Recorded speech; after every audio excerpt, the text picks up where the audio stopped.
किसान भाइयों, यदि आपने नींबू वर्गीय पौधों की बागवानी की हुई है तो आपके नींबू वर्गीय वृक्षों पर इस समय फल लगे होंगे। ऐसे में फलों की गुणवत्ता बनाए रखने हेतु तथा फलों के झड़ने की समस्या से बचाने हेतु इस समय किए जाने वाले कुछ आवश्यक प्रबंधनों पर ध्यान देने की आवश्यकता होगी। और इन प्रबंधनों के अंतर्गत आपको बाग की साफ सफाई, समुचित पोषक तत्व प्रबंधन, सिंचाई तथा फसल सुरक्षा इत्यादि बिंदुओं को उचित समय पर अपनाना होगा, क्योंकि ये फल के वृद्धि विकास में महत्वपूर्ण कारक हैं, जिसमें किसी भी प्रकार की अनियमितता एवं लापरवाही से फल वृक्षों में फलों का ठीक प्रकार से विकास न होना, फलों का झड़ना, फलों का फटना इत्यादि कमियां आपके नींबू के बाग में देखने को मिलेगी, जिससे कि प्रति पेड़ कम उपज एवं कम लाभ की प्राप्ति होगी। अतः किसान भाइयों, यदि आपके नींबू के बाग में फल लगे हैं तो इस समय कौन कौन से प्रबंधनों को अपनाया जाए तथा रोगों एवं कीटों से किस प्रकार सुरक्षित रखा जाए, इस हेतु फलन की अवस्था पर नींबू के बाग में समसामयिक प्रबंधन पर अन्नदाता लेकर आया है यह विशेष प्रस्तुति। मैं आपको इस समय जो अपनी नींबू की जो फसल है और उसी रख रखाव और उसकी देख रेख के बारे में और जो समसामयिक जो कार्य हैं उनके बारे में बताना चाहता हूँ। तो किसान भाइयों, इस समय आप देख रहे होंगे कि हमारे जो नींबू हैं, नींबू के जो भी पेड़ हैं वो अपने एक फल सेट हो चुके हैं। तो मैं बताना चाहूंगा सबसे पहले कि जो भी हमारे जो इसमें खरपतवार हैं और जो उसके जो नीचे के वो सभी को साफ सफाई अच्छी तरह कर दें और लगभग उसका जो नीचे का थला है लगभग 1 मीटर के आकार में उसकी अच्छी गुड़ाई करें और नीचे तक गहरी। और साथ साथ में ध्यान रखें कि जो अपनी सिंचाई है, सिंचाई प्रबंधन बहुत जरूरी है, क्योंकि इसमें मैं समझता हूँ कि 3-4 दिन के अंतराल पर इसमें सिंचाई करते रहना चाहिए। अपनी वो इसका एक अंतराल मतलब एक जो अपना अंतर है वो रखें, क्योंकि अगर हम ज्यादा अंतर पर सिंचाई देंगे, अगर हमारा जो नीचे की जो अगर सूख जाती है जमीन, तो अगर हम उसके बाद पानी देंगे तो क्या है कि हमारी फल झड़ने की और फटने की संभावना रहेगी। तो आजकल का जो अपना टेम्परेचर है वो गर्मी बहुत तेज चल रही है, क्योंकि जैसे आज सुबह पानी दीजिए तो शाम को ऐसा हो जाता है सूखा सा। तो उसके लिए क्या है कि हम आसपास हम घास डाल सकते हैं, जिससे कि हमारी एक नमी बनी रहे, जिससे कि सूख ना पाए। और अगर हम अब इसमें नींबू पर हम बात करते हैं, कुछ बीमारियां रोग आते हैं, जैसे कीड़े आते हैं, जैसे सफेद मक्खी है, जैसेड है, थिप्स है, मकड़ी भी आती है। तो इसके लिए क्या है कि हमें 1 ml फास्फोमिडान के लेकर के पर लीटर के हिसाब घोल बना करके और उस पर छिड़काव कर दें।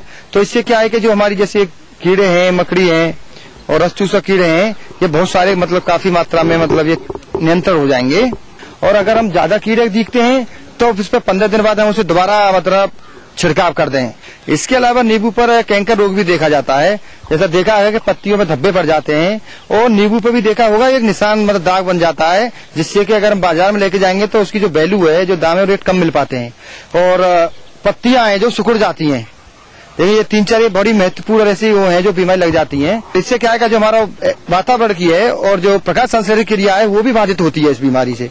तो इसके लिए क्या है कि जो बोरो मिक्सचर आता है इसका छिड़काव कर दें।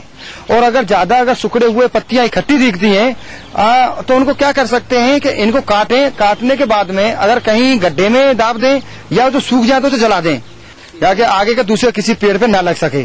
और इसके अलावा देखा होगा कि इसमें डाली सूखने की बड़ी समस्या आती है, जिसे डाई बैक कहते हैं। और ये डाली काफी देखते हैं ऊपर से सूखना शुरू होती है और नीचे की तरफ सूखती जाती है। तो ऐसी अवस्था में क्या करें कि उसको नीचे जहां से सूखना है और वहां से करीब 2 अंगुल नीचे से, करीब 2 इंची नीचे से, और उसको बड़ी सावधानी पूर्वक और उसको सकेरिया से काट दें। और उस पर जो अपना ये बोरो मिक्सचर जो आता है और ऊपर से बोरो मिक्सचर जो पेस्ट है उसको लगा दें। किसान भाइयों, अगर मेरी बताई हुई बातों को और टाइम टू टाइम और समय पर करते रहेंगे तो एक फल एक अच्छा रहेगा, एक झड़ने से रुकेगा और जो आपकी बीमारियां हैं वो भी बचेंगी और जो बाजार में जो रेट है वो एक अच्छा प्राप्त कर सकते हो, अच्छा फायदा कमा सकते हो। अन्नदाता कार्यक्रम में समय हो चला है एक ब्रेक का।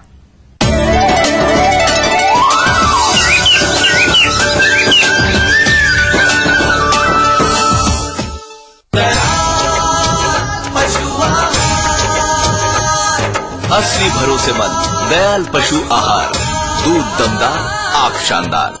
कृषि एवं कृषि आधारित व्यवसायों में किसानों के सामने आ रही बाधाओं एवं चुनौतियों के समाधान हेतु अन्नदाता लेकर आया है निःशुल्क फोन हेल्पलाइन सेवा 1800-425-4085 सोमवार से शनिवार साय 5 से 6 बजे केवल उत्तर प्रदेश एवं उत्तराखंड हेतु।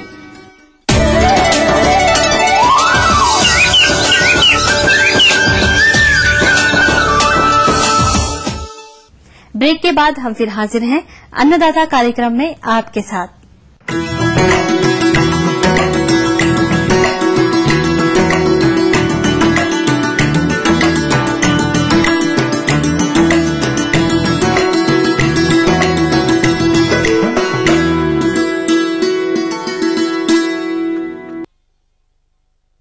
व्यावसायिक फसलों के अंतर्गत यदि गन्ना की बात की जाए तो इसकी खेती व्यापक पैमाने पर हमारे प्रदेश के किसान भाई करके लाभ कमाते हैं और इस समय शरदकालीन एवं बसंतकालीन बोई गन्ने की फसल विभिन्न अवस्थाओं में खेतों में खड़ी होगी, जिसमें हानिकारक कीटों जैसे कि दीमक, अंकुर भेदक, चोटी भेदक इत्यादि के प्रकोप के कारण गन्ने की फसल को काफी क्षति होती है। यदि इसके कारणों पर गौर करें तो पाएंगे कि किसान भाइयों को इसमें लगने वाले कीटों के कारण पहचान एवं नियंत्रण की सही जानकारी न होने के कारण उचित समय पर समुचित नियंत्रण उपायों को नहीं अपना पाते हैं, जिसके कारण इन कीटों का प्रकोप बढ़ता चला जाता है। अंततः ऐसी फसल से आने वाले समय में किसान भाइयों को कम उपज में ही संतोष करना पड़ता है। अतः किसान भाइयों, गन्ने की फसल में लगने वाले प्रमुख कीट कौन कौन से हैं और उनकी पहचान क्या है और उनका प्रबंधन किस प्रकार से किया जाए, जिससे कि आने वाले समय में कीट मुक्त फसल से अच्छी उपज मिल सके। इस विषय पर संपूर्ण जानकारी के लिए देखिए कार्यक्रम का यह अंश। गन्ने की खेती एक नकदी फसल के रूप में प्रदेश के पश्चिमी क्षेत्र सहित अन्य क्षेत्रों में व्यापक पैमाने पर की जाती है और इस समय बसंतकालीन फसल पड़वार अवस्था पर होगी। तो किसान भाइयों, आइए इन फसलों में लगने वाले कुछ प्रमुख कीटों के प्रबंधन पर जानते हैं। सर्वप्रथम यदि बात करें गन्ने के बेधक कीटों की तो इसमें चोटी बेधक, अंकुर बेधक मुख्य है। इनके अंतर्गत चोटी भेदक कीट की यदि बात करें तो इनको किसान भाई कैसे पहचानेंगे? तो किसान भाइयों, इस कीट के प्रकोप से पौधे के बीज की गोप सूख जाती है। इस कीट के प्रौढ़ का आगमन मार्च माह में ही हो जाता है और जुलाई तक इनकी 3 पीढ़ियां फसल को प्रभावित करती है। तीसरी पीढ़ी वाली कीट का हानि स्तर अधिक होता है। इस कीट से प्रभावित गन्ने की फसल की पैदावार अवरोधित होती है। अंकुर भेदक कीट, जिसे प्ररोह भेदक के नाम से भी जानते हैं, यह कीट पौधों में छेद करके अंदर घुस जाता है और पौधे को अंदर से काट देता है, जिससे पौधे को मिलने वाले पोषक तत्वों एवं पानी का अवरोध उत्पन्न हो जाता है, जिससे पौधे के बीच की पत्ती सूख जाती है, जिसे यदि आप खींचेंगे तो आसानी से बाहर आ जाएगा, जिसको सूंघने पर सिरके की दुर्गंध आती है। इस कीट का प्रकोप मार्च से जून तक रहता है। किसान भाइयों, आपको इन बेधक कीटों पर सफलतापूर्वक नियंत्रण पाने के लिए कुछ सुझाव दिए जा रहे हैं, जो कि इस प्रकार हैं। सर्वप्रथम खेत को खरपतवार मुक्त रखें। इसके अतिरिक्त इस कीट के नियंत्रण के लिए आप पूरे खेत में 100 क्विंटल प्रति हेक्टेयर की दर से गन्ने की सूखी पत्तियां बिछा दें। इन सस्य क्रियाओं को करने से अंकुर बेधक कीट के प्रकोप की संभावना काफी कम रहती है। यदि पत्तों पर किसी प्रकार के अंडे इस समय दिखाई दें जो चोटी भेदक कीट के हो सकते हैं, पत्ती समेत तोड़कर नष्ट कर दे। चोटी भेदक कीट के नियंत्रण के लिए जैविक विधि के अंतर्गत ट्राइकोग्रामा कार्ड के 50,000 अंडे का प्रयोग लाभदायक सिद्ध हुआ है। अतः आप प्रति हेक्टेयर 8 से 10 कार्ड का प्रयोग जुलाई माह तक 15 दिन के अंतराल पर करें। यदि इन कीटों के रासायनिक प्रबंधन की बात करें तो अंकुर भेदक कीट के नियंत्रण के लिए फ्यूराडान 3G की 10 किलोग्राम मात्रा प्रति एकड़ की दर से सूखे रेत या राख में मिलाकर गन्ने की लाइन के पास डालकर सिंचाई करें तथा चोटी भेदक कीट के लिए जून के अंतिम सप्ताह में यदि 5% से अधिक कीट लगा हो तो गन्ने के कतार में 8 किलोग्राम फोरेट 10G या कार्बोफ्यूरान 3G प्रति एकड़ डालकर सिंचाई करें। अन्य कीटों के अंतर्गत जो प्रमुख कीट है वो है पायरिल्ला, जिसका प्रकोप मार्च से नवंबर तक फसल पर रहता है। इस कीट का प्रौढ़ चौंचनुमा भूरे रंग का तथा बच्चे सफेद 2 पूंछ वाले होते हैं, जो पत्तियों के नीचे बैठकर रस चूसते हैं। ग्रसित पत्ते पीले पड़ जाते हैं। अधिक प्रकोप होने पर पत्तियां काली पड़ जाती हैं और जिससे प्रकाश संश्लेषण की क्रिया प्रभावित होती है। इस कीट के नियंत्रण के लिए आप अंडों से ग्रसित पत्तियों को काटकर नष्ट कर दें। ऐसी दशा में आप क्विनोलफास की 0.80 लीटर मात्रा प्रति हेक्टेयर की दर से छिड़काव करें। इसके अतिरिक्त गन्ने की पेड़ी फसल में काली चींटी का प्रकोप होता है, जो कि गोप के अंदर रहते हैं और रात को बाहर निकलकर पत्तों से रस चूसते हैं। अतः इसका प्रकोप दिखाई देने पर 160 मिलीलीटर डाइक्लोरोवास का 400 लीटर पानी में घोल बनाकर गोब में छिड़काव करें। इस प्रकार किसान भाइयों, आपके गन्ने की फसल में मुख्य रूप से इन्हीं प्रमुख कीटों का प्रकोप होता है। यदि आपने बुआई के समय भूमि शोधन, बीज शोधन इत्यादि प्रक्रियाओं को अपनाया है तो इस कीट का प्रकोप खड़ी फसल पर नहीं होगा। फिर भी किसी कारण या वे किसान जो इन क्रियाओं को नहीं अपना सके हैं, वे खड़ी फसल में इन बताए गए कीट नियंत्रण की तकनीकियों को अवश्य अमल में लाएं।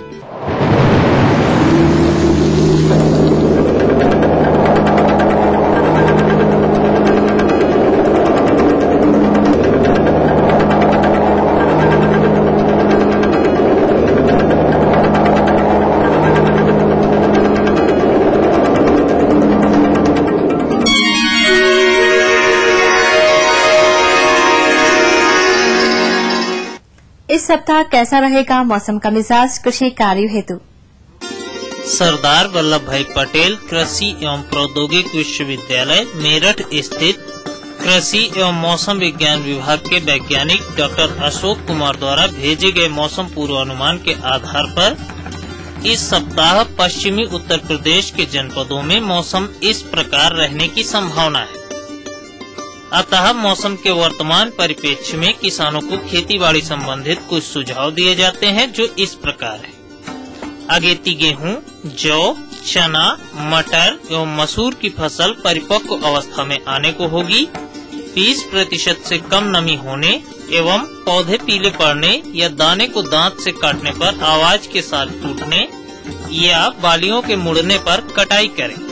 गेहूं की पकी फसल की कटाई हेतु आवश्यक सामग्री जैसे हंसिया, कटाई क्षेत्र के अनुसार मजदूर, मड़ाई हेतु खलिहान आदि की व्यवस्था करें। इस सप्ताह मड़ाई हेतु ट्रैक्टर या बिजली द्वारा चालित पावर थ्रेशर की सफाई, आयलिंग एवं अन्य कल पुर्जों आदि की मरम्मत करा लें। गन्ने की पहले बोई गई फसल यदि 1 से 1.5 माह की हो गई है तब पहली सिंचाई करें। शुष्क मौसम को ध्यान में रखते हुए पेड़ की फसल हेतु गन्ने की कटाई के बाद पत्तियां फैला दें तथा अतिरिक्त पत्तियों को एकत्र कर अन्य कार्यों में प्रयोग करें। सब्जी फसलों में घिया, कद्दू, करेला, तुरई एवं खीरा की बुआई करें। बैंगन, टमाटर एवं मिर्च की तैयार पौध की रोपाई व भिंडी की बुआई करें।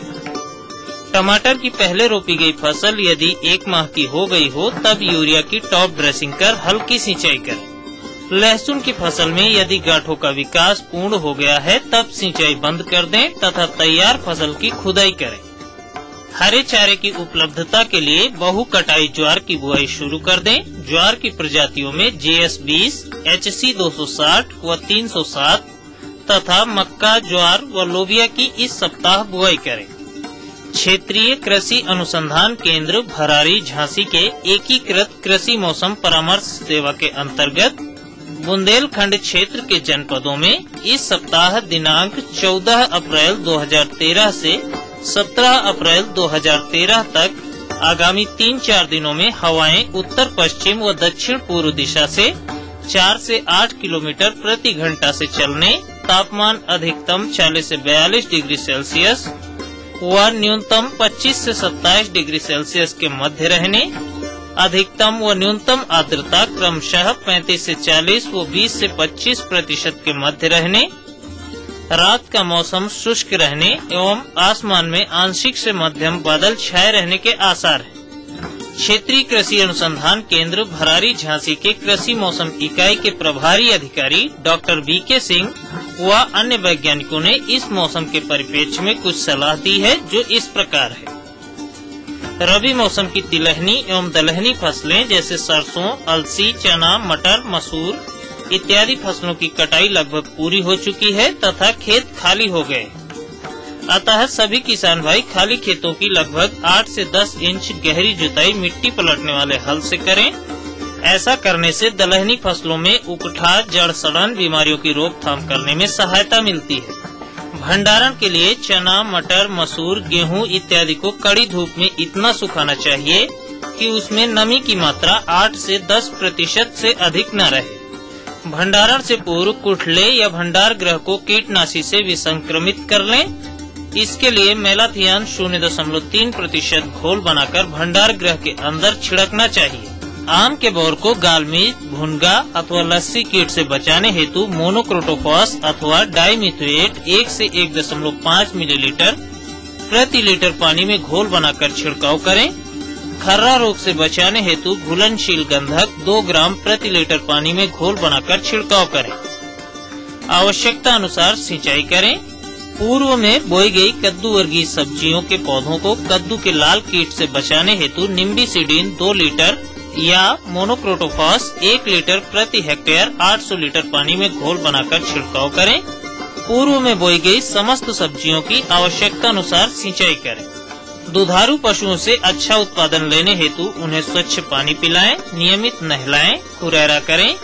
पशुओं को 1 किलोग्राम दाना प्रति पशु व दुधारू पशुओं को 1 किलोग्राम अतिरिक्त दाना, साथ ही नमक, खड़िया, गुड़ इत्यादि हरे सूखे चारे के साथ दें। तो किसान भाइयों, यह थे इस सप्ताह के मौसम के मिजाज। अगले सप्ताह हम पुनः हाजिर होंगे मौसम आधारित कृषि परामर्श के साथ। अन्नदाता कार्यक्रम में समय हो चला है एक और ब्रेक का।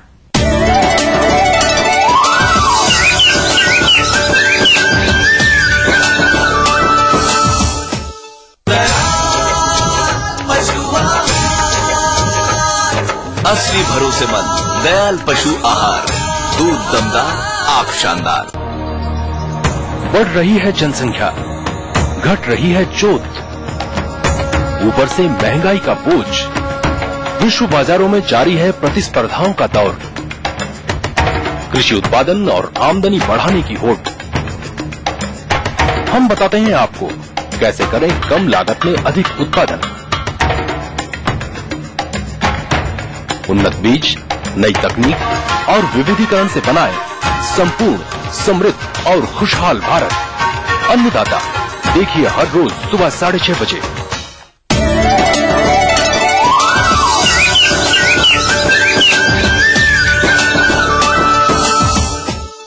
ब्रेक के बाद हम फिर हाजिर हैं अन्नदाता कार्यक्रम में आपके साथ।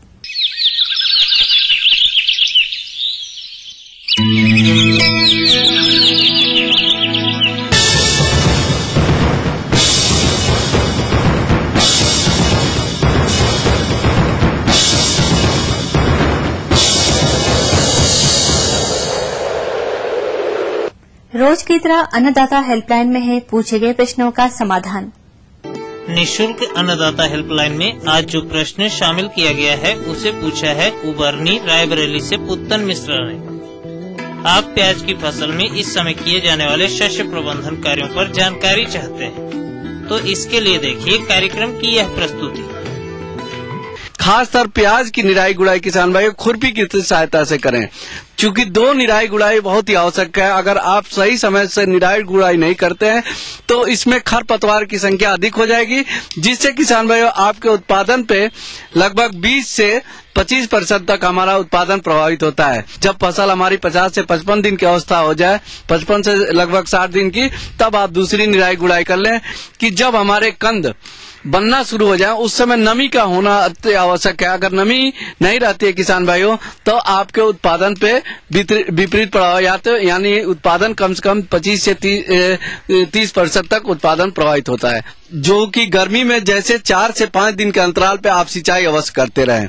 इसके साथ साथ जैसे हमारी मैच्योरिटी हो जाए, कंद की खुदाई का समय हो जाए, इसके गर्दन गिरना शुरू हो जाए, तो 50% तक खेत में गर्दन गिर गए तो उस समय किसान भाइयों सिंचाई रोक दें। कभी कभी देखिए कि इसमें एक बीमारी आती है, ऊपर से आप देखिए किसान भाइयों पीलापन होना लगता है, तो उसमें मैनकोजेब M45 2.5 ग्राम प्रति लीटर पानी में घोल बना लें और उसमें या गुड़ या चीनी या टिपाल युक्त कोई भी आप उसमें अवश्य मिला दें और एक छिड़काव करने के बाद किसान भाइयों उसकी दूसरी छिड़काव 8 से 10 दिन के अंतराल पे दूसरी छिड़काव करें।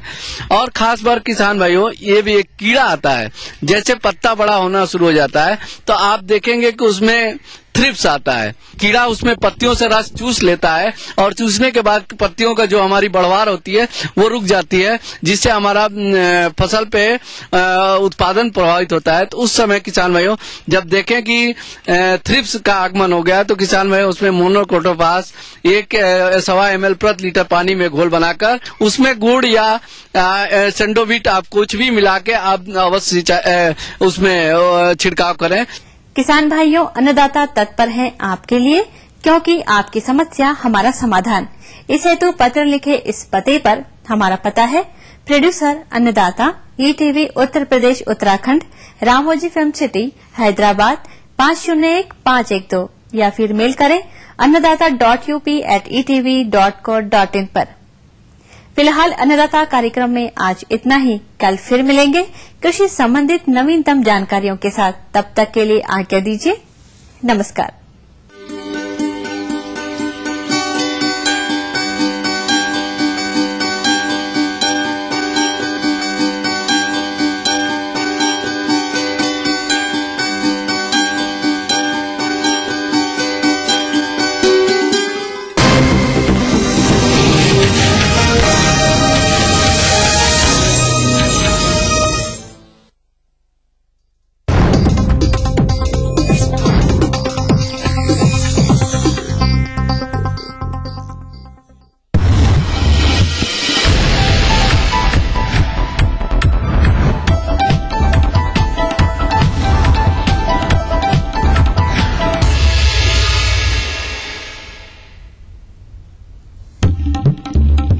बेतुके बयानवीर राजाराम पांडे की लाल बत्ती बुझी, महिलाओं पर टिप्पणी पड़ी भारी, सीएम ने मंत्री पद से किया बर्खास्त।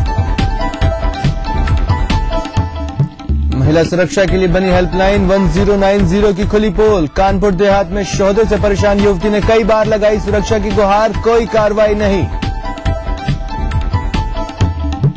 नशे में धुत दिल्ली पुलिस के हेड कांस्टेबल ने पूर्वा एक्सप्रेस में मचाया हंगामा, काफी मशक्कत के बाद जीआरपी ने इटावा में उतारा।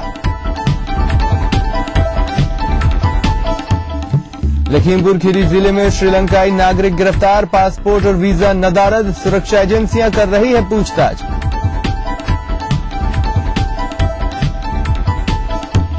और वासंतिक नवरात्र का चौथा दिन आज माता के कुष्मांडा स्वरूप की हो रही है पूजा, मंदिरों में लगा भक्तों का तांता।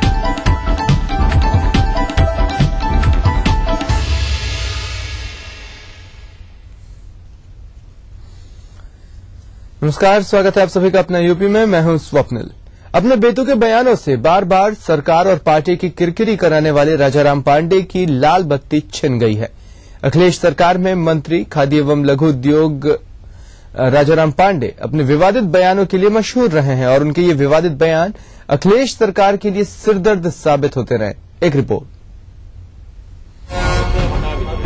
प्रतापगढ़ के विश्वनाथगंज से समाजवादी पार्टी के विधायक राजाराम पांडे अखिलेश सरकार में खादी एवं ग्रामोद्योग मंत्री थे, लेकिन महिलाओं पर टिप्पणी करने के आरोप में शनिवार को मुख्यमंत्री अखिलेश यादव ने उनकी लाल बत्ती छीन ली। राजाराम पांडे को मंत्री पद से बर्खास्त किए जाने की सूचना आते ही राजभवन कॉलोनी स्थित उनके सरकारी आवास पर सन्नाटा पसर गया। जानकारी मिली कि राजाराम पांडे पिछले कई दिनों से अपने क्षेत्र में हैं। ये वही बंगला था जिसे आवंटित करवाने के लिए राजाराम पांडे ने पंचम तल के अधिकारियों से लेकर मुख्यमंत्री को भी कटघरे में खड़ा किया था। अखिलेश यादव की 13 महीने की सरकार में राजाराम पांडे कई बार चर्चा में रहे। राज्य मंत्री का दर्जा पाए नटवर गोयल के मुद्दे पर भी राजाराम पांडे मीडिया की सुर्खियों में रहे। फिर सुल्तानपुर में बेरोजगारी भत्ते के चेक बांटने के दौरान उन्होंने यहाँ की जिलाधिकारी की सुंदरता की जमकर तारीफ की। अभी इन मामलों को विपक्षी भूल नहीं पाए थे कि शुक्रवार को उन्होंने अपने क्षेत्र की सड़कें हेमा और माधुरी के गालों की तरह बनवाने का बेतुका बयान दे डाला। वहीं लगातार विवादास्पद बयान देने वाले राजाराम पांडे विरोधी राजनीतिक पार्टियों के साथ ही सरकार को भी कटघरे में खड़ा करना शुरू कर दिया था। मामला अधिक तूल पकड़ता इससे पहले ही मुख्यमंत्री ने राजाराम पांडे को मंत्रिमंडल से बाहर का रास्ता दिखा दिया। Surya Prakash Shukla, ETV news, Lucknow. दरअसल राजाराम पांडे की जुबान बर्खास्तगी से पहले एक बार फिर फिसली थी और राजाराम पांडे ने यूपी की सड़कों को हेमा मालिनी और माधुरी दीक्षित के गाल की तरह बनवाने की बात कही थी। आपको बता दें कि राजाराम पांडे इसके पहले भी अपने बेतुके बयानों से सरकार की किरकिरी करवा चुके हैं। इसी साल फरवरी महीने में ही उन्होंने एक कार्यक्रम के दौरान सुल्तानपुर की जीएम की सुंदरता को लेकर एक अमर्यादित टिप्पणी की थी।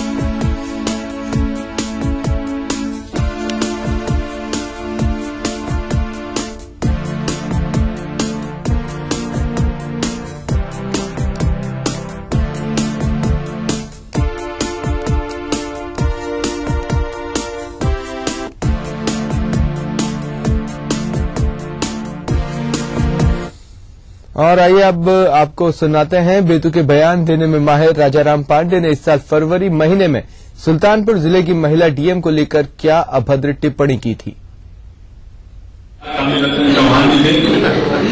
निश्चित उनकी तारीफ किया कम है।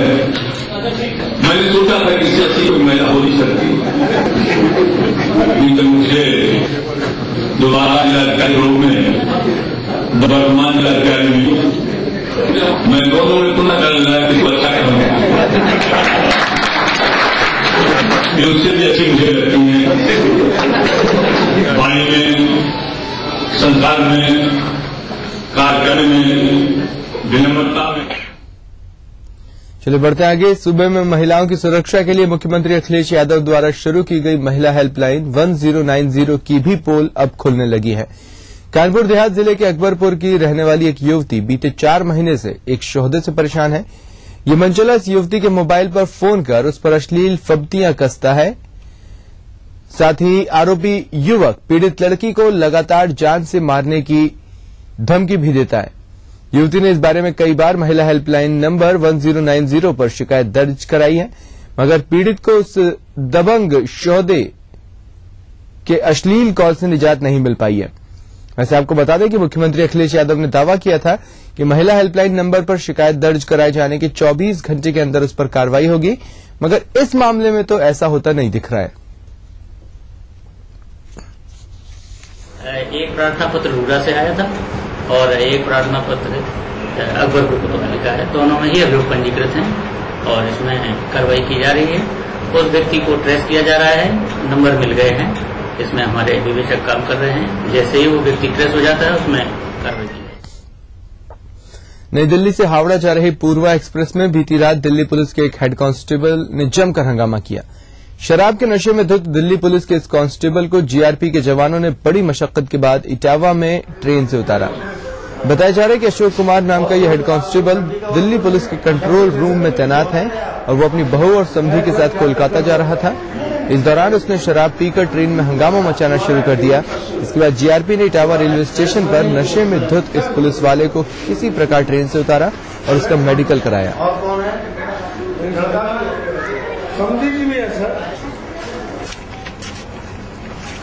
गेट खोल दो, इनके लिए गेट खोल दो। बरेली में राष्ट्रीय स्वास्थ्य बीमा योजना में बड़ा गोलमाल सामने आया है। योजना के तहत फर्जी स्मार्ट कार्ड बनाकर लोगों का इलाज किया जा रहा था। फर्जी स्मार्ट कार्ड के खुलासे के बाद अब पुलिस हरकत में आ गई है और एसपी सिटी ने योजना में शामिल 19 अस्पतालों को नोटिस जारी कर लाभार्थियों की सूची मांगी है। नोटिस जारी कर रहा है कि जिन लोगों को बीपीएल कार्ड होल्डर को जिनका ट्रीटमेंट हुआ है इस इंश्योरेंस स्कीम के तहत उनकी सूची उपलब्ध कराएं। एक का वेरिफिकेशन किया जाएगा। प्लस जो एजेंसी ये स्मार्ट कार्ड बना रही थी उसने अब तक कितने स्मार्ट कार्ड बनाए हैं, कितने फेक बनाए हैं, इसका वेरिफिकेशन किया जा रहा है। भले ही काले धन को लेकर तमाम चिंताएं जाहिर की जा रही हों, लेकिन रिजर्व बैंक के डिप्टी गवर्नर केसी चक्रवर्ती काले धन में एक अच्छा पहलू भी देखते हैं। चक्रवर्ती के मुताबिक अगर काला धन बैंकों में रखा जाए तो बैंकों का व्यापार बढ़ेगा और अर्थव्यवस्था और भी मजबूत होगी। आरबीआई के गवर्नर डी सुब्बा राव के महंगाई और गांव के लोगों के खाने पीने के बीच कनेक्शन को लेकर जिस बयान पर बवाल हुआ था उस पर केसी चक्रवर्ती डटे हुए हैं।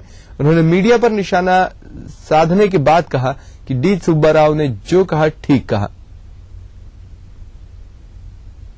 मनी क्या होता है? ब्लैक मनी है जो पैसा जिस पर आप टैक्स नहीं देते हो। सरकार को टैक्स को जरूरत पड़ता है सरकार की खर्चा चलाने के लिए, वो नहीं होने से फिस्कल डिफिसिट बढ़ता है। मगर बैंकों में अगर वो पैसा रहे अर्थव्यवस्था पर कोई इम्पैक्ट नहीं आता है। पहला चीज ये मैं बताना चाहता। दूसरा चीज है बैंक में पैसा आ जाने से ब्लैक मनी व्हाइट मनी नहीं हो जाता है और मगर हमें तो संतुष्ट रहना चाहिए कि हमारी ब्लैक मनी हमारे बैंकों में रहे, बाहर के बैंकों में न जाए। कम से कम हमारी अर्थव्यवस्था के लिए तो पैसा काम में आ रहा है ना।